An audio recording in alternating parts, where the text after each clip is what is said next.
Hello, hello, hello, and welcome to a new episode of the Sovereign Society podcast.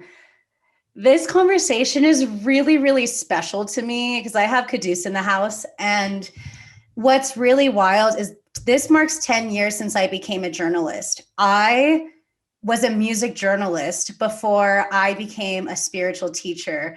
And I was talking to my parents today, being like, oh, I'm interviewing Quddus, and he was on MTV. And I remember when I was 11 years old, it was 4th of July, 2000. I was in the crowd at TRL. And my dad's big ass head is on the camera when they're panning on the street. And my face got cut off. But like being 11 years old, who was obsessed with MTV and TRL and music, it was like any preteen dream. That was a good time. Yeah. And honestly, music has been part of my generation, of my lineage. My grandfather was Frank Sinatra's best friend. My grandpa was a security guard, and it's played such a massive role in my life. And being able to interview DJs back when, and now I get to interview people on the Sovereign Society podcast, and someone like you who was, very involved in music journalism. And now you're really helping people take it to the next level of becoming embodied in themselves and in their truth, and really lead from their sovereignty with confidence and tenacity and a really big purpose. I'm so excited to be here with you today.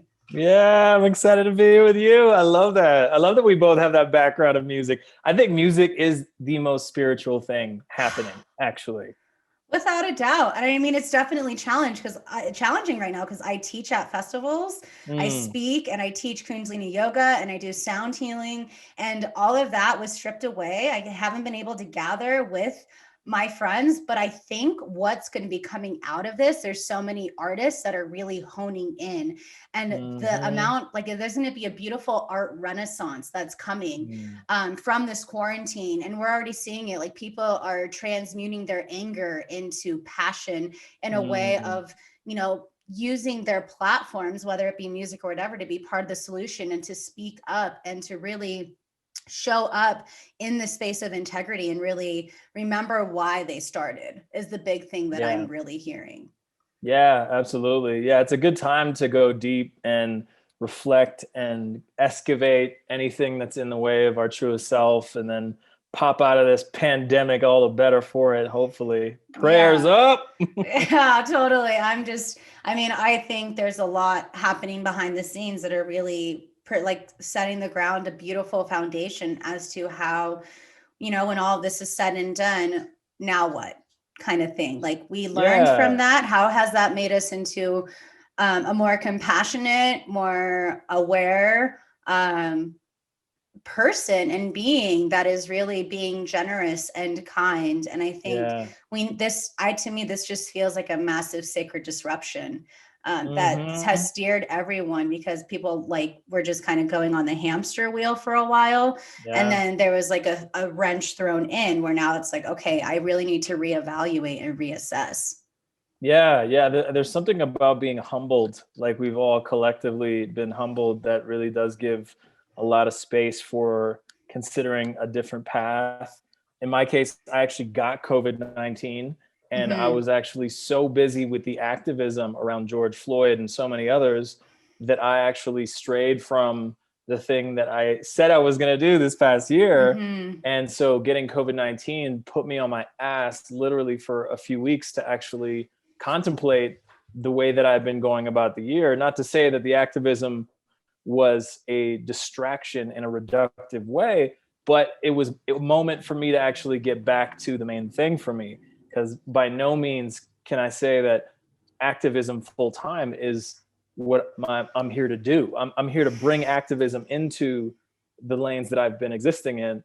And I think that's what's also powerful in what happened this past year, was looking at how we all can be activists within our own lanes. It doesn't mean that we need to swerve lanes and all of a sudden show up to rallies 24/7 and forget about what we were put here to do otherwise. And so it was a powerful year. 2021 is going to be another great one, I think. Yeah, my friend said, like I talked to her, she's been living in Mexico on her boat with her fiance, and Mm. we were catching up, and she said a friend told her that this is 2020 wonderful. And I loved that. And I love Yeah. that. And I think that's part of what the conversation we need to also shift is like not being so doom and gloom and focused on people's problems all the time, but we need Hmm. to be sources of inspiration, of showing them and reminding them what is possible, speaking up Yeah. and saying like, hey, let's focus and let's start talking up to blessed up you. Let's start honing in Hmm. on your pleasure. What is it that actually moves you and inspires you and brings in passion into the work that you're doing, and not just feel like, oh, I'm constantly broken, there's constantly me needing to be fixed because I'm not enough, Hmm. I have problems all the time. And so I'm curious to hear, how your experience of like really transmuting perfectionism and allowing yourself to just show up with integrity and understanding that we are human, especially as Hmm. someone who coaches people on how to be comfortable in front of the camera and show up with that confidence. What are you Hmm. feeling as the journey that's really inspired you to help people find their integrity and come from that space?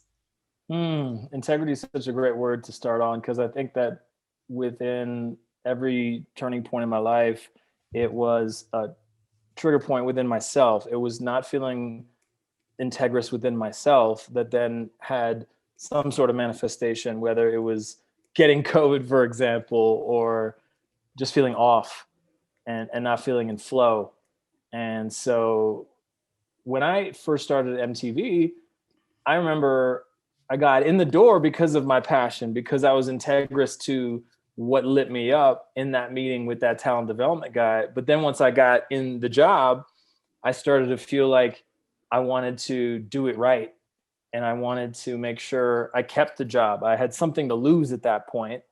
And so I started to compromise my integrity in the way that I started to reach externally for validation and cues as to being on track for this new job that I got as a TRL host, which was the dream job. And so I think it's dynamic because integrity shifts as well. Like what was integrous to me at one point is a moving target at a different point. And so I think I needed to upgrade my worthiness along with what I was accomplishing, but I wasn't doing that. It was almost like I was stuck in an outdated version of myself. So that would be the first big turning point I had, where I realized that trying to do it right is actually a game that no one wins, Mm. because that's it's based on what, right by whose standards. I was just going to say that. Who says it's right? Who says it's wrong? And that so perfectionism, the idea of being perfect, it's absolutely ridiculous. It is a game that no one wins, and I had to learn Hmm. the hard way. I had turned myself inside out trying to be all things to all people. I think that the people pleaser, that perfectionism, I teach this a lot, is that it's so rooted from something from childhood, and that Hmm. subconscious of like either trying to please your parents or like be that good kid in school. And Hmm. while bypassing like what we're actually feeling, because we grew up in a society, especially as as a male, big boys don't cry. And so we have Hmm. to bypass or put on the back burner like what we're actually feeling to meet up to a standard, but placed by who, of Hmm. what is like the caliber that you need to be or how you need to show up in order to be seen, in order to be accepted.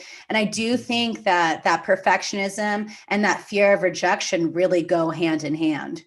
Yeah, absolutely. Yeah, to strive for perfection is to really try to be loved and Mm-hmm. accepted. And I know for me, the fact that my dad wasn't really around the house a lot, that meant I made up that there was some level of worthiness missing. If I was worthy, he would be around. He would spend more time with me.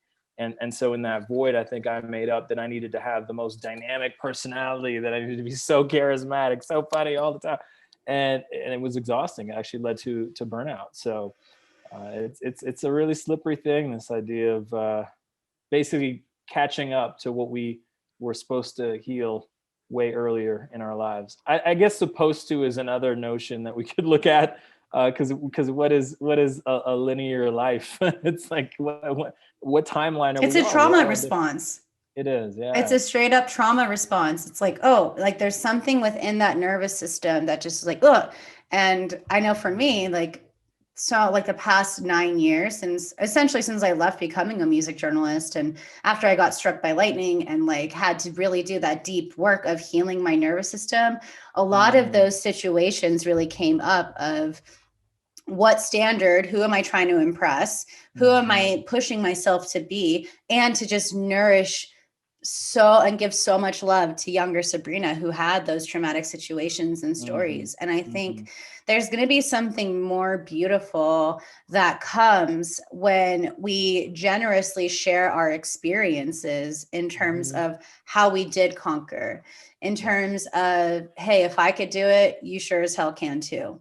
yeah, And I yeah. think that's what's so beautiful about, this rise of podcasting. And now we've Mhm. got a new platform. Like I was just on Clubhouse before I was recording with you now. And it was my first time like really going into the rooms. Then I was invited to be like a moderator speaker at a room. Mhm. And I feel like there's been a lot of reflecting. 2020 Mm, was a year of reflection, and now 2021 is the year we take action and we're taking initiative. mm, And how are we working with what we have to unapologetically share our truth and to feel seen and mhm. to feel supported in that sense? Yeah, yeah, that's really my whole mission right now, is to support people who have a voice to actually share it Mm-hmm. powerfully, vulnerably, in such a way where it can be transformative for others. And Clubhouse is a great spot. There's a lot happening there. There's a lot of noise as well, but that's with anything. There's the pros and cons, right? Light Mm-hmm. and dark. But it's beautiful because it's such an open source for wisdom, storytelling, all sorts of stuff's going on there. So yeah, I'm Yeah, glad well, you're on there too. I just think there's a lot. Go follow Quddus on Clubhouse as we speak, by the way. But I also feel like there's a lot of imposter syndrome that's also been up on the rise because of social media. People feeling like they're not being seen. People putting their, speaking their truth in their stories and not having, the algorithms, or it's just the censorship that's going on. They're just feeling like they're not being seen in that aspect. So Mhm. where do you think, as someone who's watching and helps people share their truth and feel comfortable on camera, what do you feel like is going to be one of the bigger driving forces of 2021 in terms of unleashing your medicine? Well, I think we get to see who's really about that life, because if I make a post and it doesn't get the algorithm's love and I don't get as many likes, well, does that mean what I shared should be augmented? Does that mean that I need to do something different for the next post? Have a different voice than my own? It's so easy to get rocked off of our momentum and who we authentically are when we start playing that external validation game. So if I'm looking at social media as simply a place to share and I'm not expecting anything in return, then it's going to be the same party it's always been. But if I'm looking at how many likes I get and comments I get as a way to validate what I shared and who I am, that's going to be a really dark road to lead down, because that is never necessarily consistent. I think, unless, of course, you get to that point with your following where you just catch fire and no matter what you post, you're in everybody's algorithm. There is a journey of truly gut checking what we're standing for in life, and that goes back to the integrity piece. It's like, if I'm integrous within my message, it's not going to be contingent on whatever reception it gets. Some of my posts lately have not hit like I thought they would, and I've looked at them. I thought, God, do I take it down? I'm embarrassed. Right? That's like lower self. And then my higher self was like, actually, what are you talking about? That is a post that means a lot to you. It is exactly what you want to put out into the world. Mhm. And so, is it a pageant show, or is it a place to put purpose regardless? Yeah, the Vanity Metrics has been such an interesting take of people validating their self worth even from that. Yeah. which has been pretty fascinating to watch and bear witness to. And I remember, like, I think in like some countries, Instagram was talking about blocking other people from seeing how many likes you had and things like that. But Mm-hmm. I still see it, you know what I mean? And so Mm-hmm. it's interesting to see like how these platforms, what they're putting out, what they're testing, and people's response rates at that thing. So I'm going to be, you know, I went to school for marketing, so I've been studying this stuff for 14 years, and I've always been like ahead of the game. And Mm-hmm. I'm really interested to see how these platforms really evolve this year. Yeah. It's going to be a really interesting conversation and a really interesting thing to witness. Like we said, Mm-hmm. Clubhouse, there's a new platform that's coming up that people are feeling really hyped up about and really inspired. And when I was talking with my girlfriends just now, it was like, you know, it was all my burner sisters. So I didn't get to see them at Burning Man this year. I haven't seen them at festival. So it's just like nice gathering. But one, I felt really excited about something fresh. Mm-hmm. And two, it just felt like a really safe space for self-expression in that Yeah. sense as well. And I think that also comes from having the confidence to speak your truth and to share up. Like, Mm-hmm. I know you help people really feel comfortable in front of the camera, but I think if you feel safe, that's a huge piece of that safety of like being able to express yourself and being able to share your truth. And so I would love for Mm-hmm. you to talk more about, you know, the breaking out of your shell and out of your comfort zone and finally taking that leap of sharing your truth and your story on video and on camera.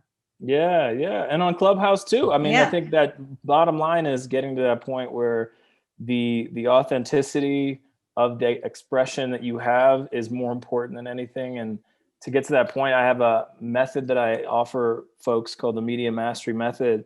And it's basically a compilation. It's like a mixtape of all the best that I've experienced in self-development that got me to the point where I'm finally unleashed and feeling empowered in my own voice. And I don't feel like I need to tap dance on anybody else's rhythm. And the thing that I start with is inventory, taking really objective inventory about our lives. And that could mean facing off with where we've held back, we haven't lived our truth, squaring off with the pain from that, the stakes involved, what we might have missed out on, the costs involved, so that we could actually realize that that was then. And do we really want to drag that way of being into now? Or is enough enough? And then we can also look at the inventory of how we've been awesome. And that doesn't happen nearly enough in our society. It feels like most entrepreneurs I know are so busy heads down on the next project and looking at all of the metrics and all that, that they're not really celebrating a lot of the wins along the way.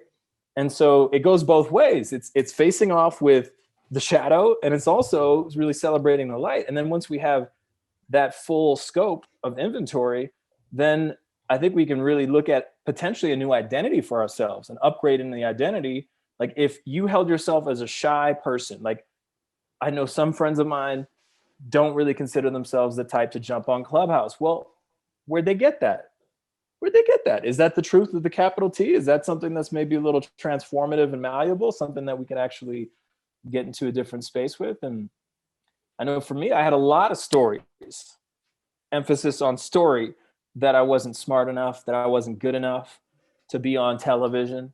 And so that got in the way of certain things along the way, but by checking in, by getting that inventory, I could actually move forward and remind myself, oh, I'm actually a powerful human being who's capable of contributing to others and getting on any platform and sharing my Yes. voice and being valuable. Yes. So I think it's really important to get that awareness top of mind. And if it takes affirmations every morning, if it takes the artist way and writing out morning pages to really dump out everything that might be cluttering our full view of ourselves, then we get to do that, because there's somebody that's uniquely looking for you to inspire them. And if you don't share what you have uniquely, they aren't going to get inspired. That's the bottom line. Preach. Hell yeah. And I think a bigger piece that can really help us like break free from that small talk of the who are we, or to like stay quiet, is to see what's going on in the world and use these platforms to be part of that change, to be part of the solution.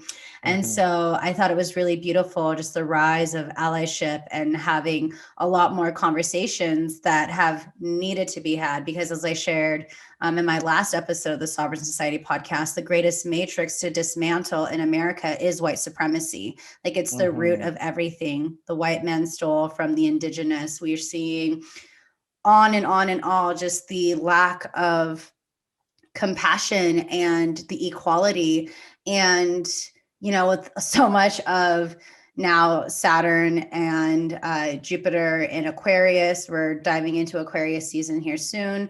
We have Uranus and Taurus. There's a lot of upheaval as to what systems are here to be dismantled, what systems are here to be spoken up about, and to have difficult conversations around. Because if we just continue to bypass what's going on in the world, to me, it also reflects like, where in your life are you bypassing your own deeper issues? You know, they go hand in hand. Like if you can't recognize what's going on out there, most likely you can't recognize what's going on in here either.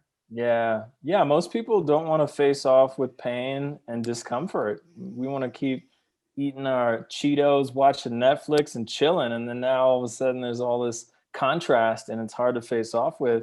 But it's powerful. It's really here to be transformed. And I think that without the challenge that's happening collectively, without the challenge that's happening individually, then we can't experience ourselves as heroes. Right. So I look at contrast as the greatest blessing, because then it gives us something to actually stand for.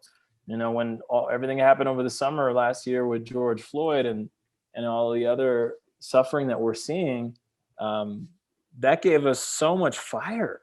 Anybody who had any sort of activist in them all of a sudden came to the table. It was amazing. I was gathering people weekly on a Zoom to have a better conversation, because I was noticing that comment sections on Instagram weren't exactly the best place for healing in the midst of all of this. And so we gathered and we had these conversations where certain people who might have just considered themselves housewives all of a sudden emerged with a voice sharing about how passionate they were about what they're seeing.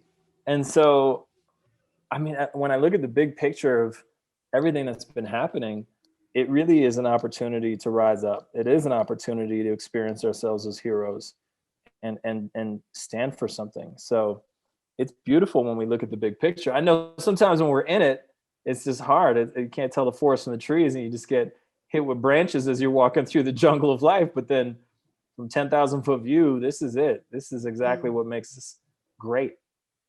Yeah. And I definitely think there's, you know, the importance of being the eye of the storm, of course. And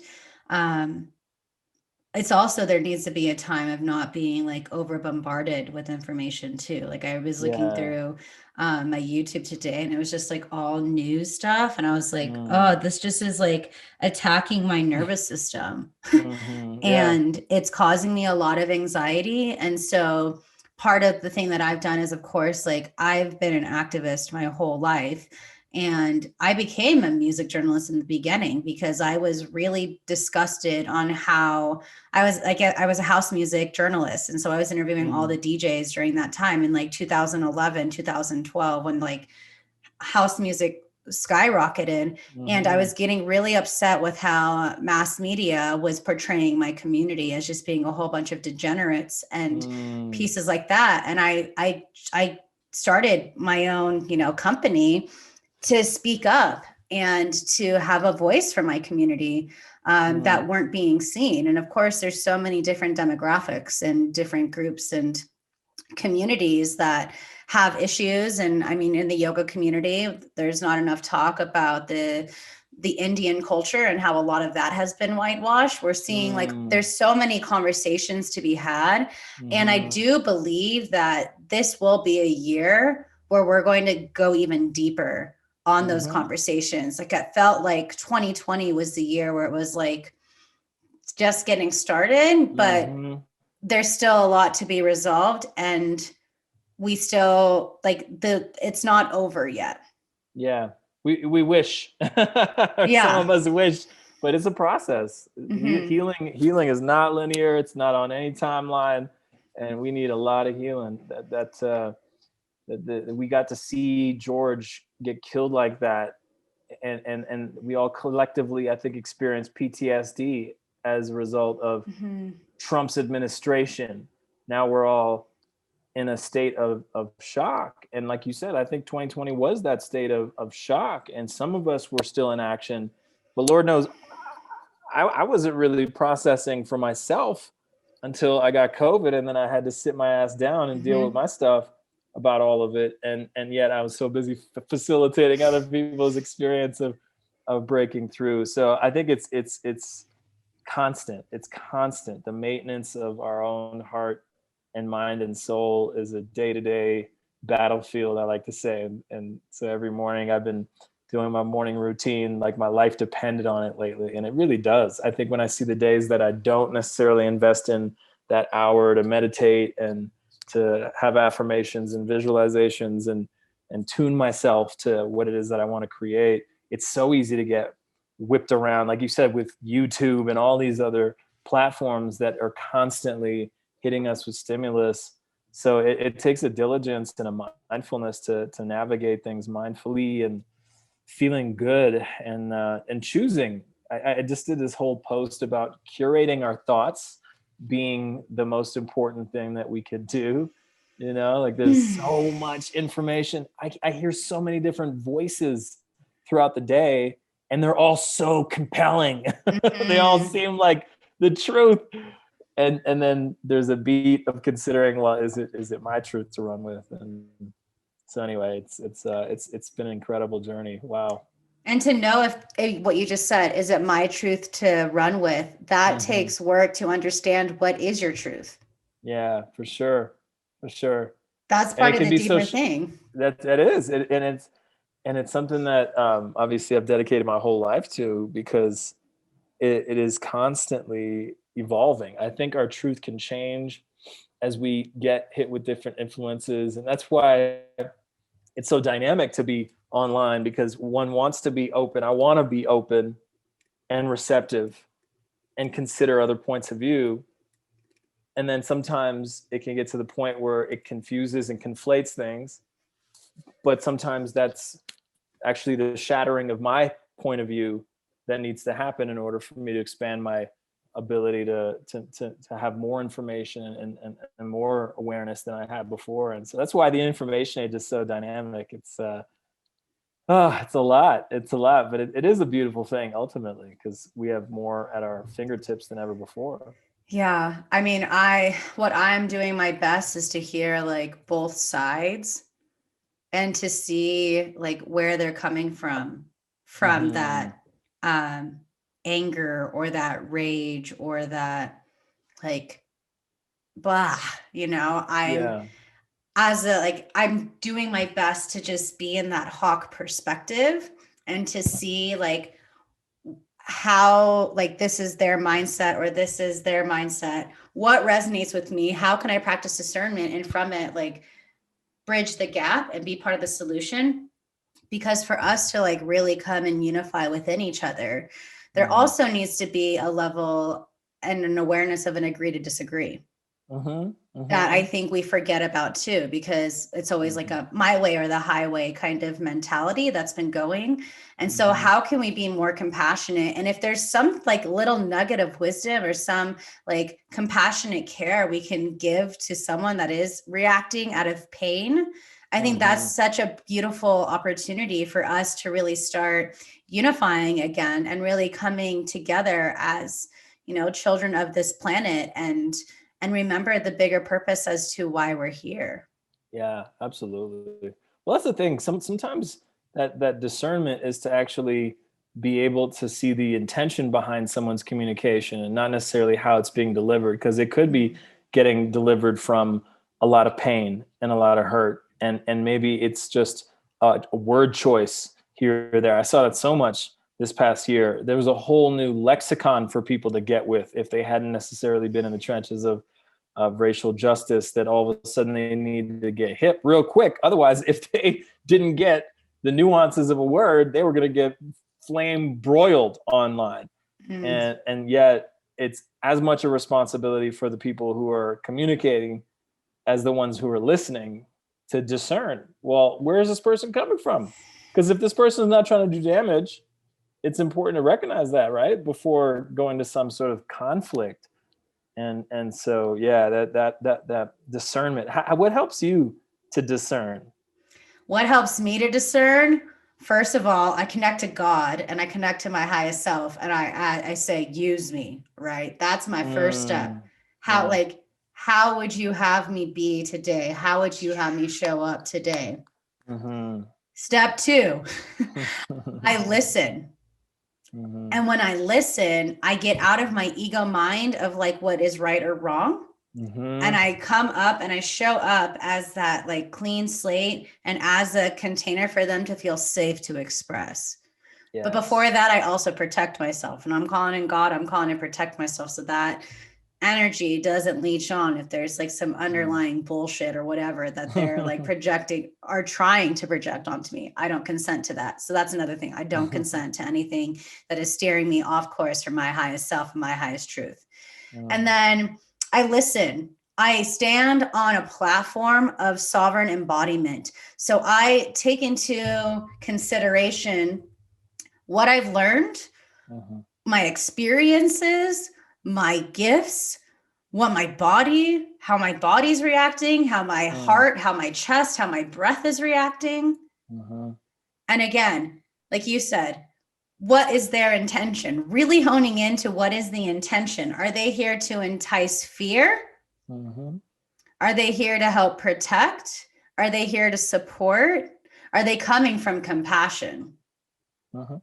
That's the biggest thing. Like, what is that intention? How is like, where is this pendulum like swinging in a way? Or are they coming from like a pure like space of sovereign embodiment? So the discernment for me is based off of my own experience and with like what's been going on, in the past year or so. I'm talking a lot more about it in my upcoming book of what I saw when I was a music journalist. And I saw a lot of infiltration in the field and a lot of like manipulation and mind control. And I saw that at a young age. And then I got struck by lightning. And it was an initiation for me to really like have that, like the initiation of the shamans to be struck by lightning. So I can see both worlds of what is. And again, then from that space, how can I allow my platforms to be and my voice to be part of the solution? So that's the bigger thing that I'm looking at is like seeing what's going on. Okay, let's paint a picture on what is possible. And in that picture of what is possible, it's always centered in anchoring heaven on earth. Yeah, I love that. I love that so much. And that is our choice.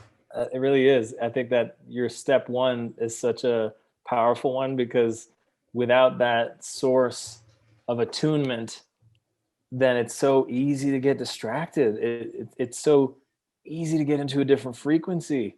And that's been a huge difference for me in my experience of everything in life is giving it up to God and really knowing the difference between that and so much of what man can do otherwise. And so, yeah, I love that. That's really powerful. So powerful.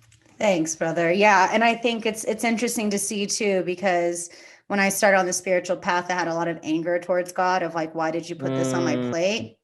Why me?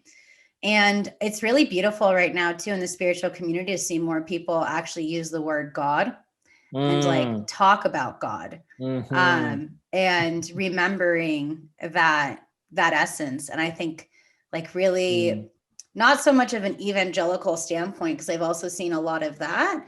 But there has been a lot of dogma in that sense, because I grew up like super Catholic, Italians, my mom's first generation American. I was raised by my nonno from Italy. So it was like Catholic schoolgirl, everything. And I think that's the other part of the discernment and the integrity of like the experience of what we've gone through, what we've learned, and how can we pave our own path. And I think what's been coming from all of this is a real drive of sovereign embodiment. Like what's in alignment to you? Like you can respect everyone else for having their own experiences, respect everyone else for having their own beliefs.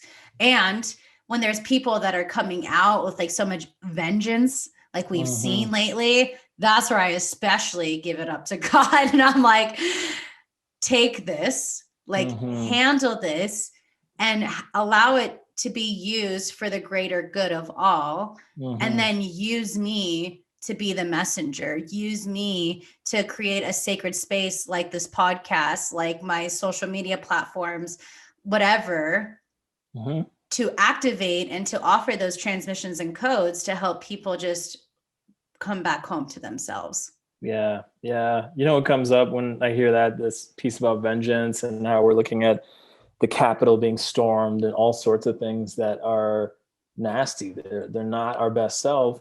And there's this amazing scripture, right? It reads, "Forgive them, Father, for they know not what they do."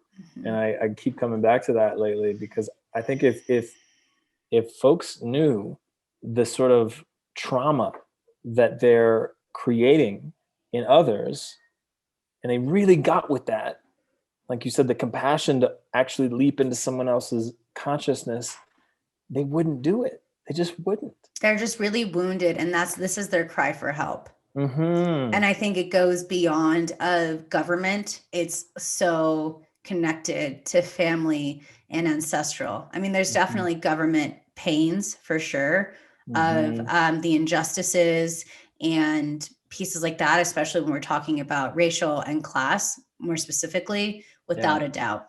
But I also feel like if you can go back, like how many of those people storming have actually done that deeper work? How many people storming have actually asked for real help? That's it. That's it. Hurt people. Totally. Some hurt people. Totally. Yeah. And so that's where I can be from that space of compassion. So of course I give myself permission to feel what I'm feeling. And I don't allow that to take over. I give myself time to create like a sacred ceremony for myself to feel, to process, to release it. But a lot of people aren't aware of that gift or that tool or that sense of being that's available. Yeah. And that's it. That's another piece of compassion that can come in is knowing not only are they hurt, but they might not have the same kind of access. They might not have the same sort of resources that we do to tend to ourself and get that level of consciousness. And so I think about my dad a lot. My dad didn't have yoga classes offered to him. And so he didn't process things in the same way that I do. And so, yeah, there's so much grace that we can give to each other right now. And that's really the game. That's the game I want to play. Yeah, I hear you.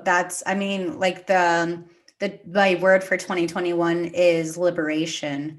And the biggest thing I'm choosing to liberate from is this timeline or this story against like always having to be in battle. Like if God loves me, if God works through me, why can't I ask God to just use me, allow me to be used as that vessel to integrate peace, to integrate justice and understanding and kindness.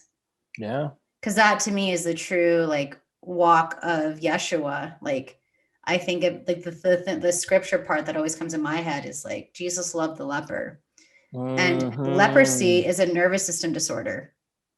And if you're having that nervous system disorder, if you have wounds, traumas, PTSD of your past, that's attacking your nervous system. And so while someone may not be diagnosed with leprosy, there's still a very dismantled and fragmented nervous system that is allowing these people to react.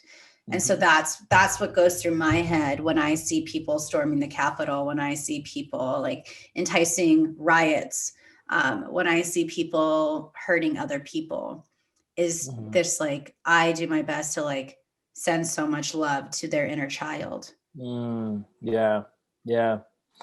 That's where so much healing needs to happen. My goodness. I was just working with a client yesterday and she came on with a seemingly unrelated issue. And I realized, there's still some unresolved healing from her childhood here. And we went back, we had a process to work with that. And lot of space gets created, a lot of energy comes back into the fold after we get to heal ourselves like that. There's not enough spaces for healing. I think that's really Right. what I've learned too in the past year. It's so clear that anyone who feels like a healer, we get to absolutely bring ourselves fully to the game right now.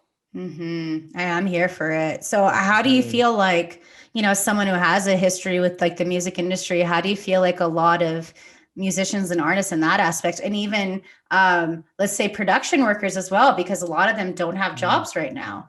How do you see yourself, using your medicine to be part of that solution, and especially in the music industry, which I'm really curious to hear your perspective and what you're hearing from all of it. Well, in a lot of ways, I feel like it's a time for all of us to pivot and figure out ways to make this situation work.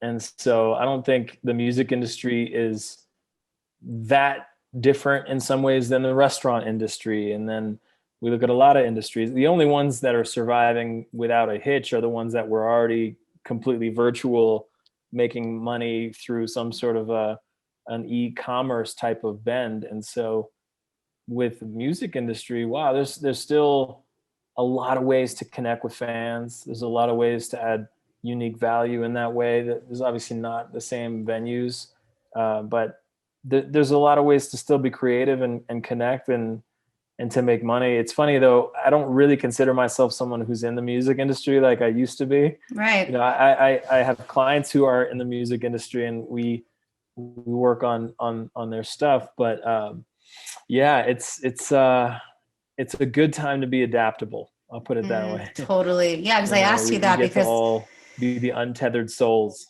I told you that's my favorite book. I remember when you posted on your Instagram, I was like, dude, like not my number one book. But I ask you that because, like I said, through your experience of before and now that you're on the path of, doing personal development work, which I think it's so, like I said, that's why I was so excited to have this conversation, because very similar paths here. Like I heard a call that there was a bigger purpose to it, but I don't want to also forget about like what brought me here. And my family owned a restaurant for 25 years. My dad is a chef for 45. So it's like, my parents had to shut down their restaurant. We're not reopening. And so there's a lot of that pain of like, no, closing that massive chapter as well. And so, but I think with where we are and what's guiding us now, that's how we're going forth and really, answering the call to offer support and to let a fellow brother and sister know that they aren't alone. That's the thing. As we're all dealing with some level of disruption in our industries, that we can look around and see, okay, it isn't just me. And maybe we can reach across the aisles and provide some best practices for pivoting, because that's really the game right now, is staying nimble and figuring out how to adapt. Yes. So speaking of which, I want to talk about real fast and give a little quick insight about your upcoming program that you're offering, and just if you can share with us the driving force and, what was the drive to be like, this is the time to share this. Well, it's basically what we just touched on so much, is how amidst all this change, the thing that's not changing at all, in fact, it's becoming more important than ever, is for us to be able to connect and to share powerfully online in such a way that we can catalyze people into action. If it's for our business, if it's for our movement, if it's for our podcast, whatever it is, that we can actually have a voice and have it be something that really moves people. I know for a while there, I really didn't give myself the credit of having a voice, and enough people around me lifted me up, encouraged me to get out there with mine. And I saw the difference. It's a needle mover. It is such a differentiating factor. What I notice in every business is that if someone can actually wave the flag of what it is that business offers in such a way that can cut through the noise with their voice, ideally with a story, a compelling origin story for that business, that's a difference maker. That becomes a message. It becomes a mission way beyond just what seems like a business if there isn't that communication happening about it. So I really want to empower people who have a story, and we all have a story. So it's just a matter of getting the stuff out of the way, getting the clarity, getting the confidence to communicate that. And so that's what the program's all about. I love it. I love it. And when does it start? It's January 26th. Yeah. So if you guys are interested, visit the show notes to sign up. But I think what he's sharing is something so important right now. We need to hone in and harness the medicine and the mission. That needs to be the driving force more than the amount of likes you had on Instagram, more than, the pieces that are fleeting, because the mission that we set forth is what is activating a legacy that will not only move the masses, but it will really impact the generations to come. Exactly. Well, that's the thing. I think for any given post, to me, it's not about the quantity, it's about the quality, because if even one person gets moved by what I shared, then it was worth sharing. Mm-hmm. Absolutely. And I think that's where we need to really remember to refocus our purpose and our drive behind the work that we do. But yeah, this has been such a great conversation. I want to close out with a quick lightning round of questions. Great. What does sovereignty mean to you? Oh, sovereignty is to be in one's power and purpose and being present to the glory and majesty in the world and also in ourselves. I love that. What's your word for 2021? Joy. Yeah, I'm all about that joy, regardless, whatever comes this year. I think it's important to remain joyful because we're alive, we're breathing. Totally. We get to play with all of this stimulus and chaos and all this stuff. Yeah. I love that. What animal totem has been really guiding you lately? The lion. Yes, I've been feeling so much lion energy too. I'm here for it. Yeah. What would you say to younger Quddus? You're enough. I love that. Where can we find more of you? Well, I'm on Instagram. I'm on Clubhouse. I got a website. Quddus is my tag for all of that. Instagram is Quddus. Yeah, the Twitter is I am Quddus. But yeah, my website is QuddusDiscern and everything is there. So you can find me there. Amazing. And the last question, what last little nugget of wisdom coming from your heart space right now would you love to share to whoever's listening? You're so powerful. You're so powerful. You're way more powerful than you probably give yourself credit for. I love it. Thank you so much for coming on and having this conversation with me and going there with me, because I like to go to the depth and have really transparent conversations, and sometimes those hard ones too, because I feel like that's where we have the ability to really grow. So Yes. So I appreciate you all tuning in. Go check out Quddus and all of his great things. And I'm telling you, every time I get like a notification on Clubhouse, like his name is on there. And I'm like, he is popping off over there in Clubhouse. So that was, I was like, I gotta like dive in deeper. So I'm really excited to be diving in more there and having more conversations in more of an interactive experience there too. So I'm really excited. Like I said, what 2021 has in store. I just really encourage you all, like hearing this conversation, just to really stay in your own lane and remember your sacred why. Why did you start? Why did you show up? What was the driving force to really go out there and unleash your medicine with the world? And I know Quddus is feeling the same way. He's created a whole program to help you get there. So, but we want to hear from you. So make sure you tag us on Instagram and let us know what you think. And appreciate you again, brother, for showing up and sharing your truth with such conviction. Pleasure. Thank you so much. Thanks everyone for tuning in. We'll be seeing you next time. Take care.